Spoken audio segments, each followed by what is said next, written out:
ଦୁଇ ଜଣ ଲୋକ ଥରେ ସାଙ୍ଗ ହୋଇ ଘୋର ଜଙ୍ଗଲରେ ଯାଉଥିଲେ। ଏହି ସମୟରେ ସେମାନେ ଗୋଟିଏ ଭାଲୁ ଦେଖିଲେ।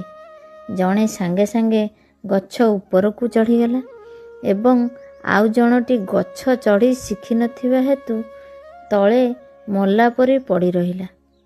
ଭାଲୁ ତାର କାନ ପାଖରେ ଭଲ ଭାବେ ଶୁଙ୍ଘି ଶୁଙ୍ଘି ଚାଲିଗଲା। ଗଛରେ ଚଢ଼ିଥିବା ଲୋକଟି ଓହ୍ଲାଇ ଆସି ତଳେ ରହିଥିବା ଲୋକକୁ କହିଲା, ଭାଲୁ ତୁମକୁ କ'ଣ କହିଲା? ସେଇଠୁ ଏହି ଲୋକଟି ଉତ୍ତର ଦେଲା, ଯେଉଁ ଲୋକ ବିପଦ ବେଳେ ତୁମକୁ ଏକୁଟିଆ ଛାଡ଼ି ପଳାଏ ସେଭଳି ସାଙ୍ଗକୁ ବିଶ୍ୱାସ କରିବ ନାହିଁ। ଗଳ୍ପର ବାର୍ତ୍ତା ତ ସୂର୍ଯ୍ୟାଲୋକ ପରି ସ୍ପଷ୍ଟ। ବିଶ୍ୱାସ ଏବଂ ଆତ୍ମବିଶ୍ୱାସ